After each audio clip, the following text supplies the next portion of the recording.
আজকে আমি এমন এক বাজারের কথা বলবো যেখানে প্রতিদিন অনেক কিছু বিক্রি হয় আর সবকিছুরই একটা মূল্য আছে, কিন্তু যে পণ্যকে কোনো দাম দিয়ে হিসাব করা হয় না ওইটা হচ্ছে একজন মানুষের সময়, তার পরিশ্রম আর দিনের পর দিন অপেক্ষা। সেই বাজারটির নাম হচ্ছে কৃষকের বাজার, যার লোকেশন ময়মনসিংহ জয়নুল আবেদিন পার্কের ব্যাটবল চত্বরের ঠিক পাশেই।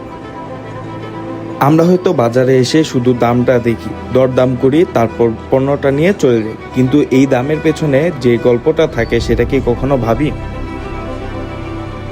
পয়েন্টটা নোট করবেন, যারা কাঁচামালের ব্যবসা করে তারা অনেকেই বেশি আয় করার জন্য সিন্ডিকেটের মাধ্যমে পণ্যের দাম বাড়ায়। এটার সাথে কৃষকদের কোনো সম্পর্ক নাই।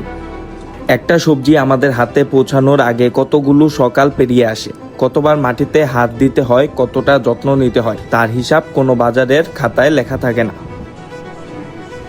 কেউ ভোরের আলো ফোটার আগেই মাঠে যায়, কেউ মাটিতে বীজ বোনে, কেউ রোদ বৃষ্টি উপেক্ষা করে ফসলের যত্ন নেয়। তারপর সেই ফসল যখন আমাদের শহরের বাজারে আসে আমরা দেখি শুধু একটা সবজির গোছা, কিন্তু এর ভেতর লুকিয়ে থাকে একজন কৃষকের অনেক দিনের শ্রম, সময় আর মাটির সঙ্গে তার ভালোবাসার সম্পর্ক। এই বাজারের প্রতিটি বিক্রেতার গল্প হয়তো আলাদা, কিন্তু একটা জায়গায় সবাই এক। তারা তাদের পরিশ্রমকে মানুষের কাছে পৌঁছে দিতে এখানে আসে, সারাদিন অপেক্ষা করে, ক্রেতার সঙ্গে কথা বলে, দরদাম করে, আর দিনের শেষে চায় নিজের পরিশ্রমের একটা সুন্দর মূল্য নিয়ে ঘরে ফিরে যেতে।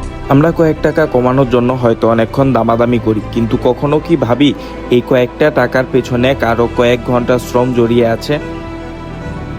পৃথিবীর সবচেয়ে সুন্দর গল্পগুলো অনেক সময় বইয়ে লেখা থাকে না। কিছু গল্প লেখা থাকে মাটিতে, কিছু গল্প থাকে পরিশ্রমে, আর কিছু গল্প থাকে এমন নীরব মুখে যাদের পাশ দিয়ে আমরা প্রতিদিন হেঁটে যাই, কিন্তু তাদের গল্পটা কখনো শোনা হয় না।